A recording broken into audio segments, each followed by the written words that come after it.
Bonjour à vous tous.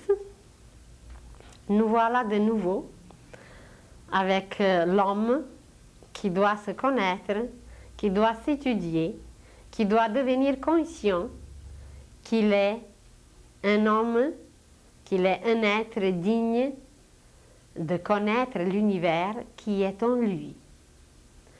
Et présentement, l'humanité va sortir de son âge enfantin.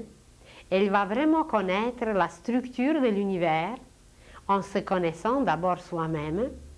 Si nous prenons par exemple seulement notre œil, nous nous regardons combien de fois dans le miroir juste pendant une journée. Alors imaginez que déjà dans notre œil, l'œil c'est très peu en comparant avec le reste du corps, seulement notre œil représente symboliquement la structure de l'univers. Il y a la même chose dans l'univers comme dans notre œil. Nous avons tous la pupille, c'est ça le point au milieu? La pupille, tout le monde, peu importe la couleur, la grandeur et le reste, tout le monde a une pupille au centre de l'œil et cette pupille correspond à un soleil qui s'appelle le soleil central ou le soleil spirituel. Évidemment, il n'est pas visible pour l'œil nu, même pas pour un télescope, mais il existe et il forme le centre de l'univers.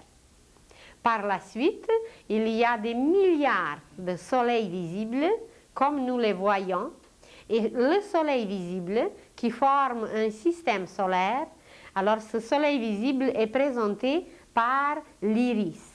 L'iris de notre œil aussi, peu importe la couleur, peu importe la grandeur, peu importe le reste, l'iris représente le système solaire, le soleil visible. D'ailleurs, il a des rayons comme le soleil visible. Et je connaissais auparavant le mot, comment s'appelle cette partie blanche de l'œil? Là, bien, la prochaine fois. Alors tout le reste où l'œil, où cette structure centrale baigne, représente l'espace ou l'âme de l'univers, et l'âme, par sa couleur, elle est blanche. C'est un fluide blanc, c'est une lumière blanche. Alors aussi, malgré la couleur de la pupille et de l'iris, tout le monde a cette âme universelle, cet espace universel blanc, parce qu'elle est blanche, l'âme universelle, où tout est baigné. Tous les soleils, tout ce qui existe est baigné dans l'atmosphère universelle qui représente la pulpe de l'univers, comme un fruit qui a sa pulpe, qui a son noyau et qui a ensuite sa pelure. Alors seulement l'œil représente déjà symboliquement la structure de l'univers. Le soleil central, la pupille, et un jour nous parlerons beaucoup plus en détail de l'œil, comment la lumière pénètre, comment la lumière est travaillée, quel point existe dans notre œil où toute lumière se rejoint comme dans un focus, comme un laser. Toute lumière qu'on a reçue, elle arrive à un seul point et par la suite, elle est projetée ailleurs. Nous parlerons des cônes et des bâtonnets qui se promènent dans notre œil et c'est grâce à ces cônes et aux bâtonnets que nous sommes capables de capter la lumière d'une telle intensité, d'une autre intensité ou d'une autre intensité.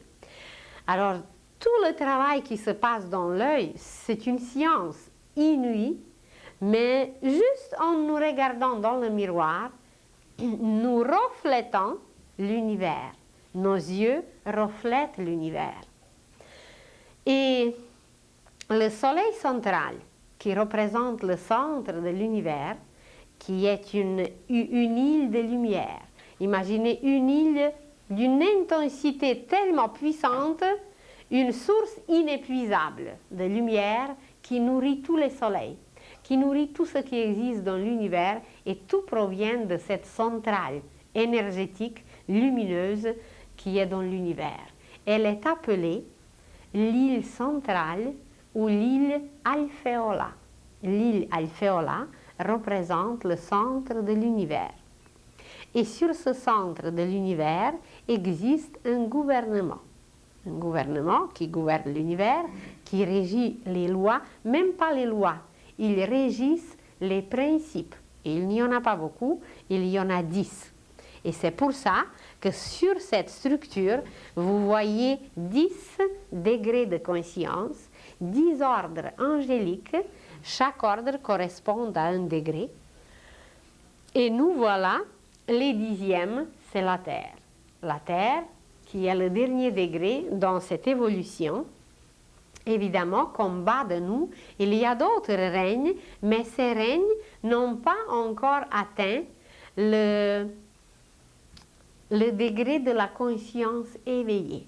Les animaux ne possèdent pas la pensée. Leur conscience est à l'état de rêve, à l'état d'un sommeil avec des rêves. Alors eux, ils ne prennent pas encore place sur cet arbre de vie parce qu'ils se trouvent dans les racines. Ils se trouvent encore au niveau où c'est invisible. Mais dès qu'ils vont prendre conscience dans la future réincarnation de la Terre, alors là, ils vont sûrement figurer aussi sur cet arbre. Il y a ensuite les plantes, les minéraux qui ne figurent pas non plus. Alors, sur cette île centrale se trouve le gouvernement universel, le gouvernement central. Et il s'appelle, dans le langage initiatique, ce gouvernement s'appelle Auguste Fraternité Universelle. Imaginez que vous avez un enfant et que cet enfant commence à aller à l'école. Il est en première année. Et vous, le père, la mère, vous connaissez la structure du pays où, comme par hasard, il y a aussi 10 provinces. Au Canada, il y a 10 provinces. On dit qu'il n'y a jamais de hasard. Je ne sais pas pourquoi il y a 10. Et puis pourquoi il y a 10 degrés de la conscience universelle. Ça, on ne sait pas. Mais c'est déjà là. Et que vous, père ou mère, vous connaissez la structure du pays. Et que voilà, un jour, votre enfant, il arrive, je ne sais pas, 4e, 5e année, et on commence à lui présenter la structure du pays. On lui dit qu'il y a une telle province où on s'occupe de cela et de cela et de cela. Il y a une autre province qui est grande, qui est comme ça, où on s'occupe du blé, etc., etc. Mais avant d'arriver à étudier la structure du pays, l'enfant était déjà pourvu, on s'occupait de lui, je ne sais pas, la circulation, la communication, les autobus, le système éducatif, le système de transport, le système de consommation, tous les systèmes qui existent dans l'État, un seul enfant en profite. Vous prenez n'importe quel enfant, c'est comme si tous ces systèmes existent pour cet enfant. Et l'enfant utilise tout ce qui existe, mais sans être conscient. La structure du pays, les provinces, tous ces systèmes, ça existe, mais l'enfant n'est pas au courant, il n'est pas assez grand pour apprendre, pour savoir, pour apprécier, pour remercier, etc. Alors nous, pareil, on est arrivé à une année scolaire, à une classe, où on peut nous révéler, peut-être parce que nous vivons une époque apocalyptique qui veut dire révélation. On nous révèle énormément de choses. Alors, on nous révèle aujourd'hui la structure de l'univers. Le siècle passé, en Bulgarie, qui est un pays qui se trouve sur presqu'île balkanique, c'est un pays qui fait le pont entre l'Orient et l'Occident. Et dans ce pays jadis, avant la Grèce, avant que toutes ces civilisations merveilleuses ont existé, il y avait un pays qui s'appelait Thrace, la Thrace. Et c'est dans ce pays que les initiations du jadis se sont passées. Parce que le taux vibratoire des montagnes du Balkan est semblable à celui des Himalayas. Alors, à cause de ces vibrations très intenses, à cause des conditions très favorables, les grands hommes de la Terre, les initiés, les grands disciples, les maîtres, se réunissaient Et c'est là que les initiations se sont passées. Ceux qui connaissent l'histoire d'Orphée. Orphée, c'était un grand initié qui a enseigné l'humanité par la musique. Et justement, Orphée avait son école là, dans ce pays de Thrace, là où le siècle passé s'est incarné un maître de l'harmonie. Il était connu aux États-Unis, il était connu à travers le monde, et son nom, c'est Peter Deunov. Peter Deunov. Et ce maître, il était le connaisseur du son. Il a laissé les chants sacrés, il a laissé des écrits, des livres d'une profondeur inimaginable. Et lui, en premier, entre l'Orient et l'Occident, il a commencé à enseigner pour les Occidentaux, mais pas tout à fait encore en Occident. Il a vécu aux États-Unis pendant 8 ans. Il était médecin, il a étudié la théologie, il a étudié beaucoup de choses. Et il avait dans son école 40 000 de disciples, 40 000 d'élèves. Évidemment, ce n'était pas une école qui est comparable avec nos écoles de notre système éducatif, c'était une école initiatique. Et nous parlerons un jour des, des écoles initiatiques qui ont toujours existé. Ça veut dire la partie la plus évoluée des humains, la partie la plus noble, la plus courageuse, celle qui avance toujours bien, celle qui assume toutes les matières, toutes les responsabilités. Cette partie de l'humanité a été toujours spécialement préparée à travers les écoles initiatiques. Le mot initiatique veut dire intérieur. Ça veut dire qu'on leur a enseigné les choses intérieures qui ne sont pas visibles toujours pour tout le monde. Les choses initiatiques cachées ou ésotériques. Ésotérikos, grec, c'est un peu plus ancien, un peu plus nouveau que d'autres mots. Ésotérikos veut dire intérieur, caché. Alors, les choses qu'on ne peut pas révéler à tout le monde à cause que les autres sont comme les enfants, comme je vous ai dit la semaine passée, on n'explique pas aux enfants comment ils viennent au monde, parce qu'ils ne sont pas encore au point peut-être de tout comprendre. Alors, en Russie, on disait que c'est les cigognes qui apportent les enfants. Ici, je crois que vous les trouvez dans les choux. Alors, il y a certaines choses sur la structure de l'univers, sur la vie de certains êtres, sur la vie de certains maîtres, des choses tellement extraordinaires qu'on ne peut pas révéler à tout le monde. Nous allons apprendre certaines choses sur la vie de Jésus, sur sa résurrection, sur son contact avec les apôtres, sur beaucoup de choses qui touchent la vie de Jésus, mais ces choses ne sont pas encore enseignées. Ces choses ne se trouvent pas même dans les évangiles, parce qu'il y a d'autres évangiles à découvrir. D'ailleurs, ils sont déjà découverts, mais tout le monde n'est pas peut-être encore au courant. Ce n'est pas encore à la télévision et à la radio. Mais ça s'en vient. Dès que nous serons prêts à accepter, ça ne veut pas dire que ça n'existe pas. Ça existe, ça a toujours existé, mais c'est à nous de grandir et d'être prêts pour le recevoir. Vous avez des philosophies, des sciences, des choses magnifiques à l'université, mais un petit enfant, on ne l'envoie pas à l'université parce qu'il n'est pas capable de comprendre. Alors, il existait depuis toujours les universités, les écoles de très haute science, cosmique, universelle, initiatique, mais c'était un peu caché, c'était un peu à l'écart. On ne pouvait pas, tout le monde n'avait pas l'accès. D'ailleurs, dans notre vie, ça se passe pareil.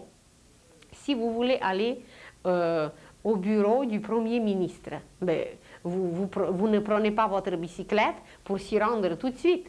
Si quelqu'un a vraiment une bonne raison, c'est qu'il faut qu'il passe par la secrétaire, par un tel, et puis secrétaire. On ne sait même pas qu'est-ce que c'est secrétaire. Secrétaire, c'est celui qui sait taire les secrets. C'est ça la constitution du mot secret et taire. Il y a un verbe et le secret. Alors, pourquoi il faut passer par les secrétaires? Eh bien, parce qu'ils gardent les secrets et puis il y a des choses qu'on ne dévoile pas devant tout le monde.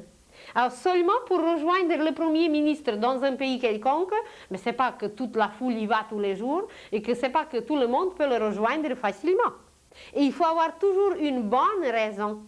Alors si c'est comme ça dans notre vie, pourquoi ça ne serait pas ailleurs, dans d'autres écoles, dans d'autres degrés, dans d'autres niveaux, dans d'autres plans, dans d'autres mondes, etc. Alors sur la Terre existaient toujours les écoles appelées initiatiques où on enseignait cette science sur l'homme, sur l'univers, sur tout ce qui existe, sur la nature tout entière. Mais ces écoles n'étaient pas accessibles à tout le monde. Par exemple, le christianisme, l'église de Saint-Pierre, c'est aussi une école extraordinaire. C'est une école divine, mais c'est une école extérieure. Elle est accessible à la foule. Tout ce monde qui va à l'église, qui prie, qui blasphème en sortant de l'église, c'est une autre chose, mais qui sont là, qui font du bien, qui font du mal, c'est la foule. Eh bien, cette église est accessible à tout le monde. Mais si on nous enseigne aujourd'hui qu'au sein de l'église de Saint-Pierre, il existe une autre église qui s'appelle l'église de Saint-Jean. Et cette église de Saint-Jean avait aussi ses lieux. Comme l'église de Saint-Pierre a le Vatican, eh bien l'église de Saint-Pierre a aussi ses lieux. Et même, on apprendra un jour qu'on faisait le pèlerinage à ces lieux. Mais on ne savait pas qu'est-ce qu'il y avait, quelle sorte de force. On guérissait, on pouvait guérir, on pouvait voir certaines choses. Il y avait des apparitions. Alors, il y avait des choses cachées que tout le monde ne comprenait pas toujours, mais c'était là.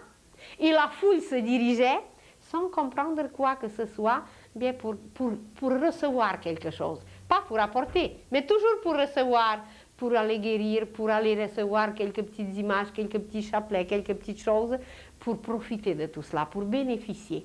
Alors, il y avait une église qui représente une école initiatique au sein de l'église, mais elle est encore cachée.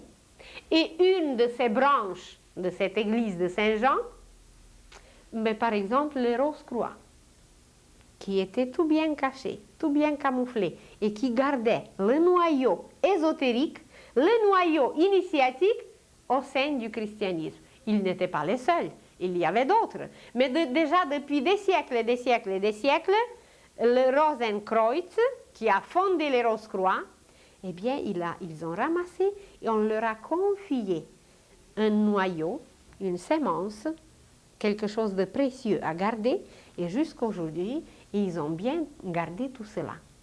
Alors, imaginez que le siècle passé,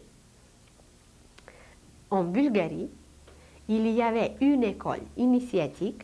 Pourquoi aussi?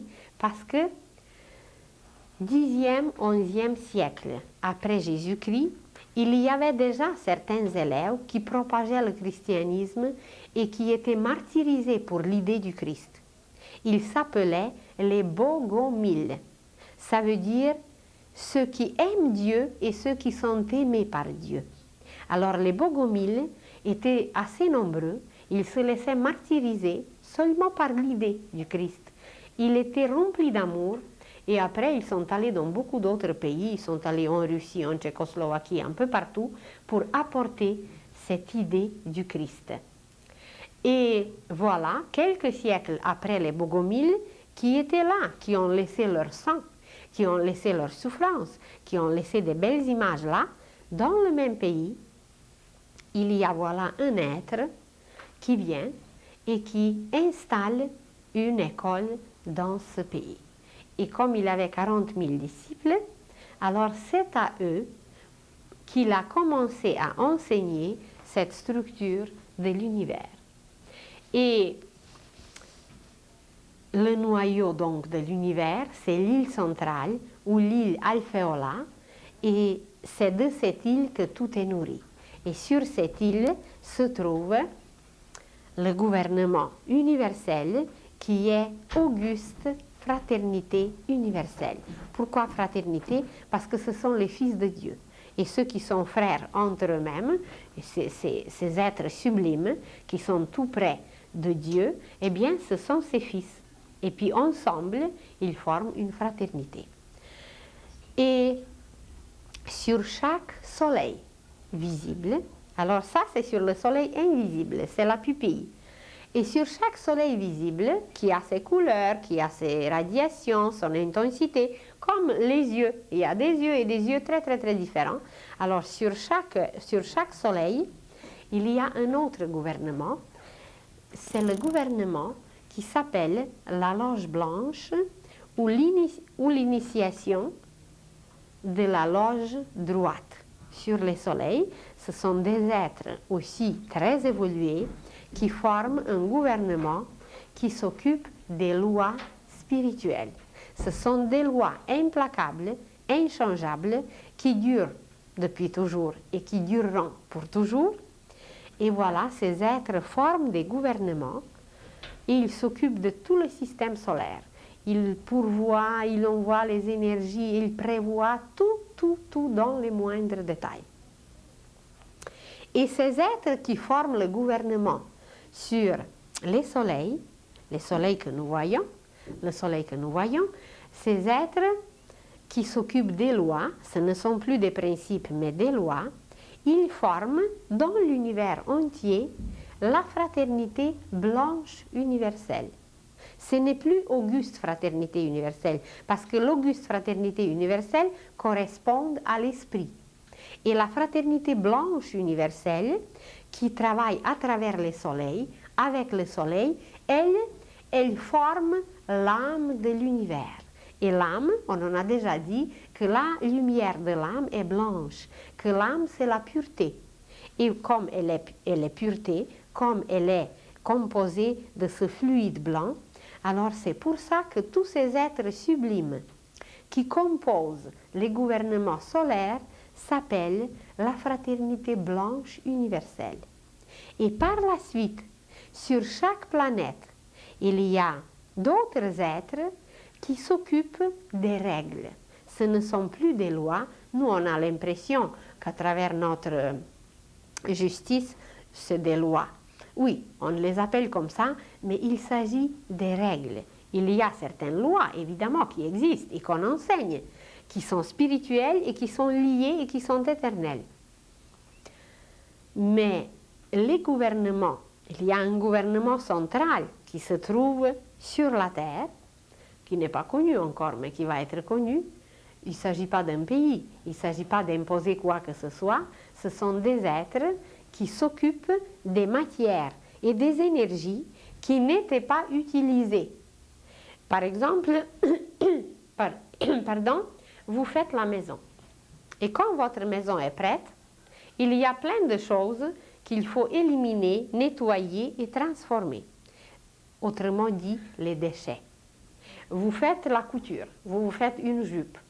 Et dans votre coupure, dans votre préparation, il y a des morceaux de tissu qui restent, il y a des bouts de fil qui restent, de temps en temps on casse une aiguille. Alors tout ce qui reste, ce sont les matériaux qui n'étaient pas utilisés et qui vont dans les déchets. Mais dans l'univers, il n'y a rien qui se perd, il n'y a rien qui peut être jeté comme ça. Nous, on a l'impression qu'on le jette, mais la Terre l'utilise. Il y a des créatures qui se nourrissent des déchets. Vous allez juste en bas de la ville quelque part et vous voyez un clochard qui est dans les poubelles et qui se nourrit de ce qui est jeté par les autres. À New York, vous vous promenez dans une rue et s'il y a quelqu'un plus pauvre, dans les poubelles, il peut ramasser tout pour son appartement, les sandwichs y compris. Alors, dans l'univers, il n'y a rien qui peut se perdre. Et à travers ces règles qui sont travaillées sur une planète, ces êtres qui s'occupent de la matière qui est déchet, qui est à reconstituer, à remodeler, à retravailler, à recuire, à retravailler, alors à refaçonner, bien, ce sont des règles et ils s'appellent les êtres ou le gouvernement de l'initiation de la main gauche ou autrement la loge noire. La loge noire qui s'occupe seulement de la matière, de la boue, des ténèbres, de tout ce qui se passe là où il n'y a pas de lumière. Et seul Dieu sait comment on est aujourd'hui dans les ténèbres. Ça veut dire la pensée n'est pas éclairée. Et d'ailleurs, les hindous appellent notre époque Kali Yuga. Yuga, ça veut dire temps, cycle. l'horloge. Et Kali, Kal, ça veut dire boue, les déchets. Nous sommes dans l'époque où il faut tout retravailler, où il faut tout purifier. Nous sommes au fond de l'océan matériel et nous passons par l'époque de la boue, par l'époque des ténèbres. Alors, les êtres qui travaillent les déchets dans l'univers, qui n'ont pas encore l'accès à la lumière, ça veut dire qu'ils n'ont pas encore travaillé suffisamment pour avoir suffisamment de lumière. Ils sont obligés de travailler au sous-sol, quelque part dans les racines où il y a la boue. Alors ces êtres, eh bien, ils sont guidés par la loge noire ou par la loge de l'initiation de la main gauche. La loge blanche et la loge noire. Et tout a sa place dans l'univers et tout a son utilité. Alors, il y a 3 plans. Il y a le plan divin. Dans ce plan divin, c'est la fraternité auguste, des êtres sublimes d'une spiritualité inimaginable, qui diffusent la lumière divine, l'amour divin à travers l'univers, qui pourvoient et qui nourrissent tout de cette île centrale. À travers les soleils, c'est la fraternité blanche universelle qui travaille avec les lois spirituelles, les lois inchangeables, les lois implacables, qui vont toujours exister. Mais évidemment, sur chaque planète, il y a des envoyés de la loge blanche. Il y a des mages solaires qui arrivent pour chaque époque et qui restent et qui s'incarnent sur la Terre. On ne les connaît pas toujours, mais ils ont toujours existé. Ça ne veut pas dire qu'une planète où c'est la loge noire qui régit, qu'elle est complètement dans la noirceur. On nous donne toujours des lumières. Et imaginez seulement le fait, si nous prenons les lumières que nous connaissons, qu'il y a seulement quelques siècles, l'humanité ne possédait pas du tout l'électricité. L'humanité ne possédait pas du tout la lumière extérieure. Il fallait se coucher avec les poules, il fallait se réveiller avec les coqs, et puis utiliser, dans la plupart des cas, l'énergie solaire visible. Il n'y avait pas des usines qui pouvaient travailler la nuit et la nuit et la nuit, parce que l'électricité n'existait pas. Ça veut dire qu'on était complètement dans les ténèbres. Mais petit à petit, avec surtout les inventions de notre siècle, et pourtant les rivières étaient là. L'énergie qu'on capte aujourd'hui pour éclairer les maisons, pour chauffer les maisons, eh bien tout était là. Mais l'homme n'était pas capable d'utiliser cette énergie. Aujourd'hui, il ramasse cette énergie, voilà, le barrage est là et l'électricité est diffusée partout. Mais il y a quelque temps seulement, on n'était pas capable de faire ça. On se promenait avec une bougie et puis à peine, il y avait des choses éclairées. Alors, c'est un peu semblable à notre pensée. Dans notre pensée, ça s'éclaire de plus en plus, de plus en plus, de plus en plus. Et à cause que ça s'éclaire, à cause que la pensée se renforce, eh bien, aujourd'hui, comme un élève qui arrive à la 5e année, ou je ne sais pas, 4e, où on lui enseigne la structure d'un pays, eh bien, à nous, on commence à enseigner la structure de l'univers. Et que voilà, cette structure est présentée par un arbre qui s'appelle l'arbre de vie. Et que sur cet arbre, il y a les êtres humains reliés à la terre. C'est la petite boule d'en bas que vous voyez ici. Et voilà, le degré de conscience, eh bien, c'est le degré humain. C'est le degré, encore, une soi-conscience. Nous ne sommes pas trop conscients des autres, mais seulement de nous-mêmes. Alors, c'est la soi-conscience. C'est 10. 9, c'est la lune. Ici, ce degré de la conscience est lié à la lune et le degré de conscience est lié aux êtres que nous connaissons à travers la religion, à travers nos traditions, à travers l'histoire. On les appelle les anges.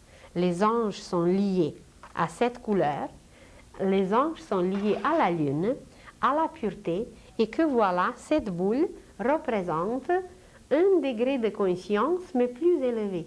La conscience des anges s'appelle angélique ou fraternelle. Nous, c'est individuel, tandis que c'est fraternel.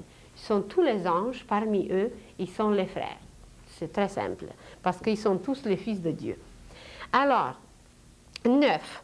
8, ce sont les archanges. Un degré encore plus haut. Et voyez les archanges qui sont liés au mercure, qui sont liés à la couleur jaune, qui sont liés à l'intellect. Les archanges qui nous envoient directement leurs énergies. Ça, c'est les canaux. Toutes ces lignes, ce sont les chemins. Il y en a 32. 32, en réalité, c'est 22. Mais on commence par 11. Pour quelle raison? Je ne sais pas encore, mais un jour, on va savoir. Alors, il y a 32 chemins de l'initiation. On passe, bien sur une autre image. Ces chemins sont présentés mieux.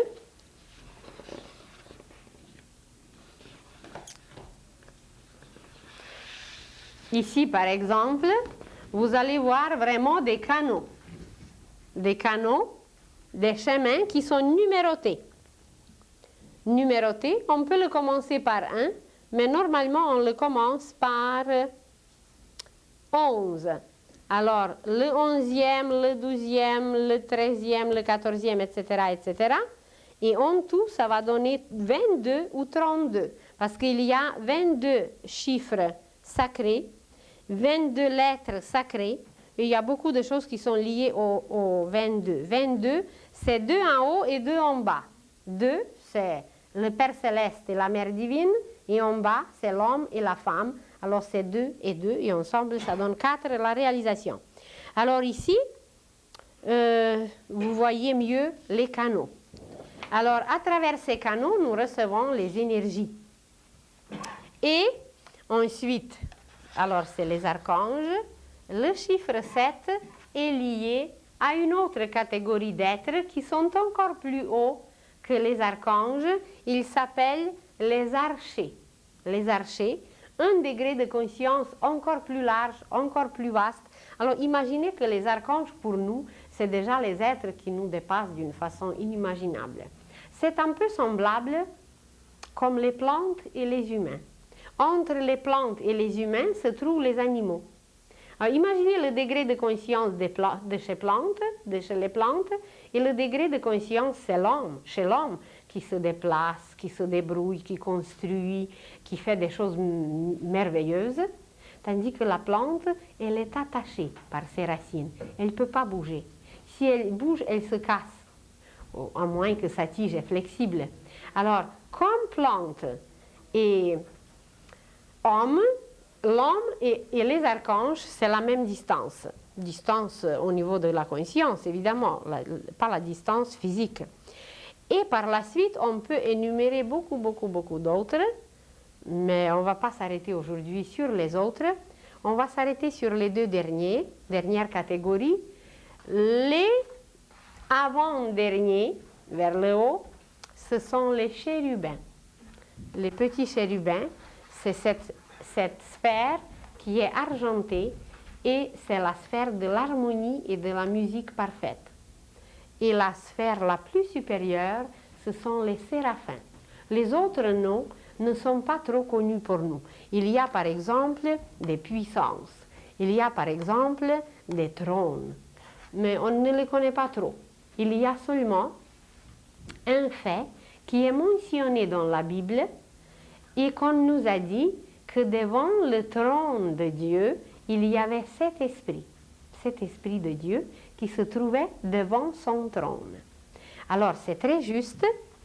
Ce qui se trouvait devant le trône, c'était 1, 2, 3, 4, 5, 6, 7. Nous, on n'était pas comptés, et puis les deux supérieurs n'étaient pas comptés. Ça veut dire moins 3. Tous ces esprits se trouvent devant le trône de Dieu parce qu'ils ont participé à notre évolution terrestre directement. Les deux autres hiérarchies ou catégories ont participé indirectement. Ils ont formé par exemple l'arc-en-ciel, l'atmosphère. Ils ne nous touchent pas directement. Nous, on ne peut pas toucher l'arc-en-ciel. On ne peut pas toucher le tonnerre. On entend le tonnerre. Alors eux, ils ont participé un peu plus dans un sens éloigné. Comme imaginez un petit bébé qui vient au monde. Alors il y a sa mère, son père, ses frères, ses sœurs, la grand-mère, le grand-père, et toute la famille très proche participe directement à sa croissance, tandis qu'il y a d'autres membres de la famille qui sont un peu plus éloignés, qui ne participent pas directement. Alors, pour notre évolution, les 7 esprits devant le trône, on nous les a présentés comme ça. Imaginez un trône en haut, quelque part, et devant ce trône se trouvent 7 esprits devant le trône, comme 7 étoiles, comme 7 soleils, ou imaginez comme vous voulez, et que ces 7 esprits devant le trône se trouvent aussi sur notre structure. Seulement, ici, il n'y a pas d'hommes et il n'y a pas de chérubins et de séraphins, car les hommes sont en question. Les hommes, ce sont ceux desquels il fallait s'occuper, et les chérubins et les séraphins n'ont pas participé directement sur notre évolution, mais indirectement. Alors, les premiers qui se trouvent devant le trône de Dieu, ça c'est la Bible, c'est la présentation de la Bible, c'est les esprits qui se trouvent devant le trône de Dieu, tandis que la présentation que vous voyez sur cette autre image, c'est la Kabbale, la Bible et la Kabbale. La Bible nous parle de ceux qui étaient liés directement à nous, parce que la Bible, c'est l'histoire de la terre, l'histoire de l'homme et non de l'univers. La Kabbale, ça oui, ça c'est l'histoire de l'univers où nous faisons une partie valable aux autres. Tandis qu'ici, on est encore des enfants en évolution. Alors, chaque esprit devant le trône, c'est une hiérarchie, c'est une catégorie d'êtres immense, spirituel, et aussi, c'est un degré de conscience. Alors, imaginez que les premiers devant le trône s'appellent des trônes, et ce sont les esprits de la volonté. Les deuxièmes s'appellent les dominations, et ils s'appellent les esprits de la sagesse. Les troisièmes s'appellent des vertus, et ce sont les esprits du mouvement. Imaginez les mouvements des courants d'air, des courants dans l'eau, des courants partout, tout ce qui est mouvement, ce sont ces esprits. La croissance, quel mouvement extraordinaire! La croissance d'un enfant, la croissance d'un arbre, tout mouvement dans l'univers, c'est les vertus qui s'en occupent. Ensuite, il y a les esprits de la forme. De la forme. Prenez une semence, avant qu'elle devienne visible, qu'elle pousse sur la terre, il y a un mouvement qui se passe en elle, avant qu'elle devienne vraiment forme. Alors, les esprits de la forme ou des puissances, bien, ils s'occupent de toutes les formes que nous connaissons. Et même les formes que nous donnons aux chaises, aux objets, c'est eux qui nous inspirent. Ensuite, les archers, qu'on a mentionné tout à l'heure, les archers ou les esprits de la personnalité. Tout le monde sait comment nous sommes personnels. Nous avons par exemple notre voix. Il n'y a personne au monde qui a la même voix. Nous pouvons bien chanter soprano ou basse. Ça va faire 4 voix. Mais en réalité, il y a des milliards de sopranos parce que chacun a ses propres cordes vocales qui expriment la qualité acquise intérieurement. Alors, les archers, c'est les esprits de la personnalité. Les esprits du feu et de la chaleur, ce sont les archanges, et les anges sont appelés les esprits du demi-jour, parce que c'est les anges encore qui s'occupent de notre repos, de la nuit et de beaucoup d'autres choses. Alors on les appelle les esprits du demi-jour. Et la même image que vous avez vue ici, les 7 esprits devant le trône, où le trône se trouve dans un triangle. Alors les mêmes esprits, la même image que vous avez vue ici, nous pouvons la présenter de cette façon. Nous pouvons la voir de cette façon, mais ici, c'est la lumière. C'est la lumière qui par ces degrés d'intensité, représente ces esprits qu'on a vus tout à l'heure. Et la Trinité Sainte, c'est les trois couleurs de base desquelles tout découle. Quand ces couleurs se mélangent, ces trois, ça va donner trois autres couleurs supplémentaires et que voilà, ça va donner 6 couleurs. Et quand nous plaçons ces 6 couleurs encore en 3 autres cercles ici, ça va donner la rose mystique. Et la rose mystique, avec ces couleurs qui se mélangent, ça va donner ensemble 12 couleurs. 12 couleurs, 3 couleurs de base et 9 couleurs descendants. Ça va former les 12 apôtres et le cœur de cette rose, je ne l'ai pas ici aujourd'hui, mais le cœur de la rose mystique, ça va être le Christ. Alors le Christ, avec ses 12 apôtres, c'est la rose mystique formée par des couleurs de la Trinité Sainte.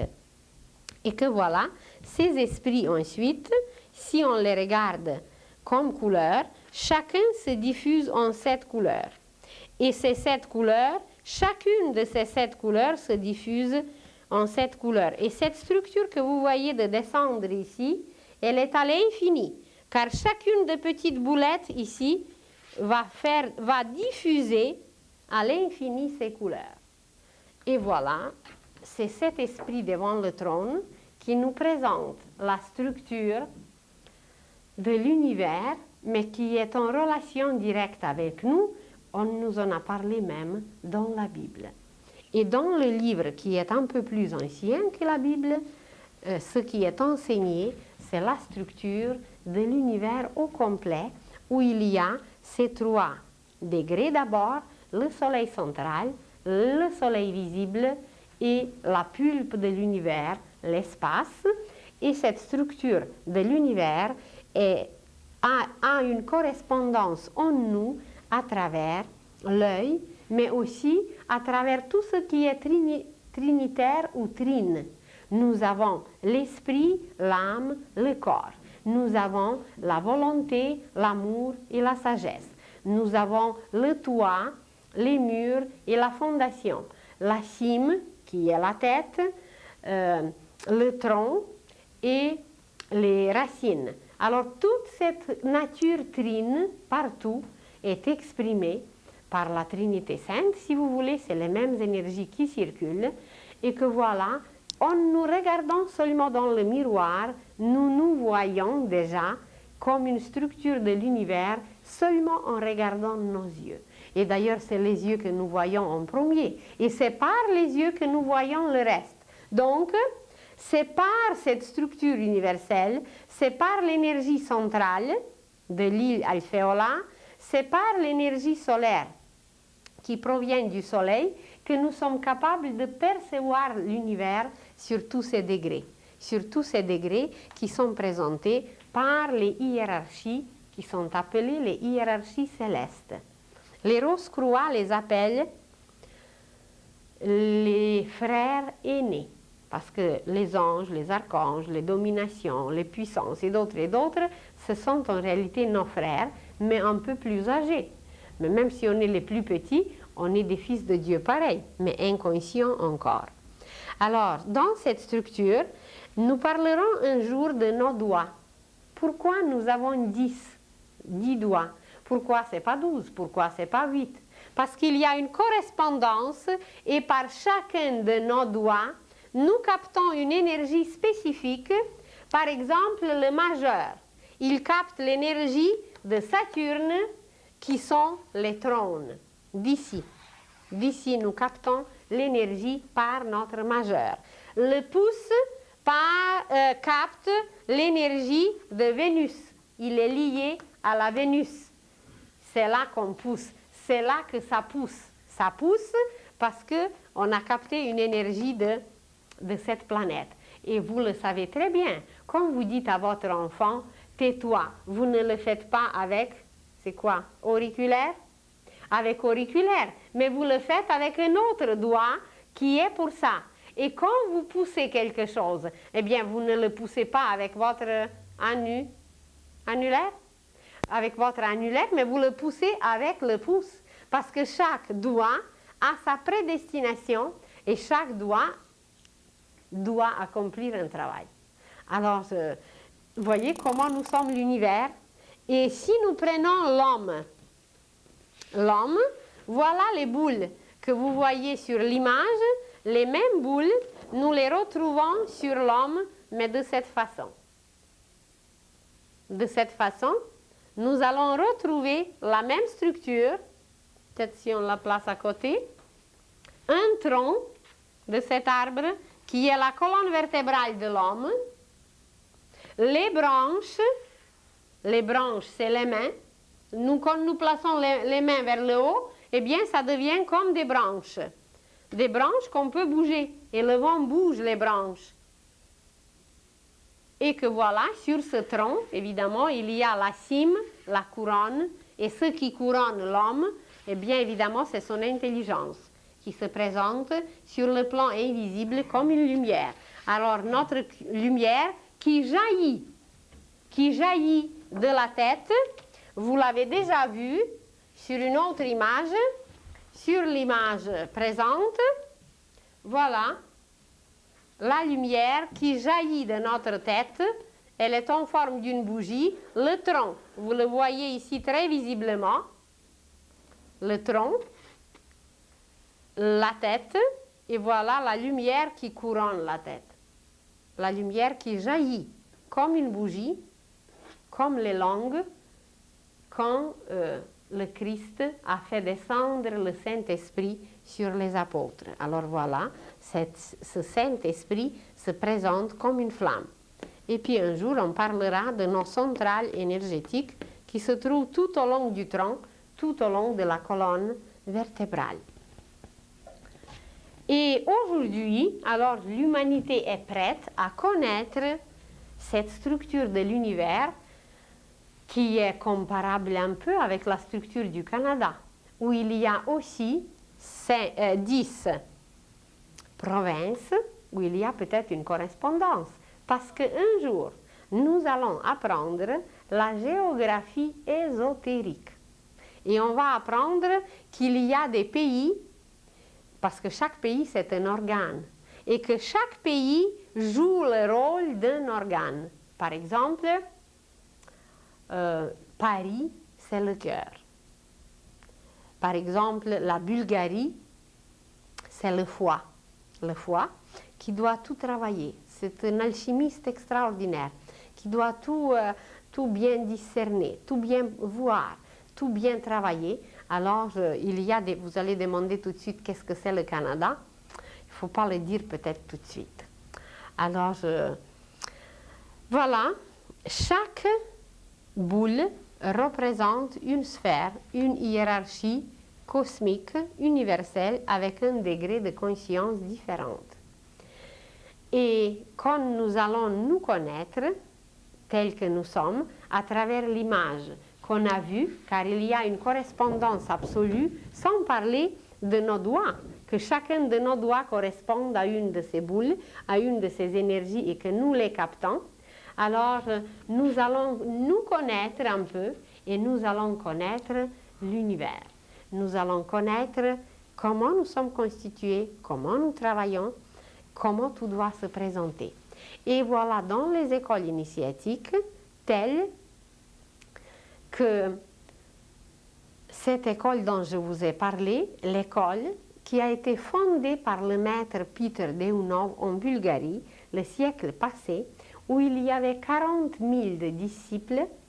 Alors c'est à travers cette école que le maître Deunov, pour la première fois, a commencé à enseigner à une foule, à ses disciples, qui étaient quand même plus près que les autres, il a commencé à enseigner la structure de l'univers.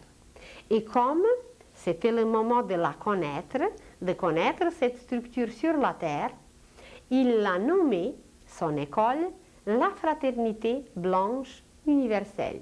Parce que tous ces êtres ensemble forment la même chose. Tous les gouvernements solaires s'appellent fraternité blanche universelle. Blanche veut dire la pureté de l'âme, la couleur de sa lumière. Et comme il diffuse, comme il travaille sur cette pulpe de l'univers, alors ils l'envoient aussi évidemment sur la terre, et comme ils ont envoyé quelqu'un pour présenter cette structure sur la terre, le maître Deunov a appelé son école Fraternité Blanche Universelle. Le mot universel nous dit qu'il ne s'agit pas de quelque chose seulement terrestre, qu'il a présenté les connaissances, les notions, les structures qui dépassent la terre. Et que ça n'a absolument rien à voir avec les couleurs de la terre. Il s'agit vraiment de la pureté de l'âme et de la couleur de l'âme. Les écoles initiatiques ont toujours existé et il y a 3 sortes d'écoles. Il y a la première catégorie où on enseigne par les méthodes différentes la volonté. L'élève, le disciple, doit apprendre, mais une volonté de faire. Une volonté qui est presque inconnue dans le monde ordinaire. Imaginez que seulement pour entrer dans une telle école, le disciple doit passer par des épreuves dont nous n'avons aucune idée. Évidemment que ceux qui dirigent l'école, ce sont toujours des grands initiés et des maîtres cachés, souvent cachés, qui lisent nos pensées, qui connaissent nos sentiments, qui voient nos vies passées et qui voient notre avenir. Alors ils savent de qui il s'agit, ils savent quelle sorte d'élèves s'approche pour entrer à l'école. Et évidemment, ils vont le chercher par des petits messagers, par des petites choses qui nous arrivent comme ça. On peut être appelé à venir dans une école si nous sommes prêts. Et que voilà, l'élève se présente et imaginez qu'on lui donne, dans cette école qui a ses structures, qui a ses bâtisses, une vraie, réelle école, on lui donne à éplucher la carotte pendant 10 ans. Ou imaginez qu'on lui donne une phrase à travailler pendant 6 ans ou pendant 18 ans. Ou on lui donne, je ne sais pas, de se taire pendant 33 ans. Ce sont les choses qui sont pour un occidental presque inconnues, et c'est peut-être bien, parce que notre école, c'est journalier. Et les journalières, nous passons nos initiations tous les jours. Et quelqu'un qui est placé, mais ça se présente comme un métier. Il ne se trouve pas dans les murs d'une école. Il va à son travail et à travers son métier, il accomplit quelque chose, ben, il va éplucher les patates ou les carottes ou tous les autres légumes pendant des années et des années et des années. Évidemment qu'il peut contacter d'autres mondes, il peut vivre dans sa famille, mais il ne sait pas qu'il est placé et il se trouve dans une école. Et nos métiers, et nos travaux, et tout ce que nous accomplissons aujourd'hui, nous en Occident, eh bien, nous passons constamment par les initiations parce que nous sommes dans une école initiatique eh bien, qui est ouverte à tout le monde. Nous, c'est un peu la volonté, c'est vrai, mais surtout, c'est une école de l'amour. La deuxième catégorie des écoles initiatiques, ce sont les écoles de l'amour. C'est ouvert à tout le monde et tout le monde passe par les examens, par les épreuves, par des catastrophes, par des tremblements de terre, par toutes sortes de choses, mais on n'est pas conscient, on ne le sait pas. On est observé, on fait des rêves, on nous amène là, on nous amène ailleurs, on a oublié notre rêve, et puis on n'était pas conscient du tout que nous sommes dans une école. Et vous allez vous apercevoir avec le temps comment c'est vrai, comment nous sommes guidés, comment nous sommes observés et tout ce qui nous arrive, il faut faire très très attention, bien retenir, bien marquer, bien être conscient parce que nous passons constamment par des initiations. Ensuite, il y a des écoles de la sagesse, alors les écoles de la volonté, les écoles de la sagesse et les écoles de l'amour. Les écoles de la sagesse, on s'occupe très peu de chaque élève. On lui donne quelques petites miettes, quelques petites matières à travailler et c'est tout. Il doit s'occuper lui-même de lui-même, mais c'est un développement individuel. Dans les écoles de la sagesse, le développement d'un être est individuel, tandis que dans les écoles de l'amour, le développement est collective. Nous sommes placés en apparence dans les conditions de la vie, mais nous devons contacter nos collègues, nous devons rencontrer notre famille qui ne veut rien savoir de notre spiritualité, qui rit de nous et qui nous considère qu'on est déflayés, qu'on est déséquilibrés, etc. Parce que c'est les initiations. Il ne faut jamais rien imposer, il ne faut jamais rien extérioriser, bien de le garder, de le bien vivre intérieurement jusqu'à ce que le moment va être propice pour l'exprimer sans que ça crée une inharmonie. Il ne faut jamais créer une inharmonie. Alors voilà, on nous présente aujourd'hui la structure de l'univers. Elle était toujours enseignée dans les écoles initiatiques, mais ces écoles n'étaient pas connues. Tandis qu'aujourd'hui, tout dans le monde devient une école.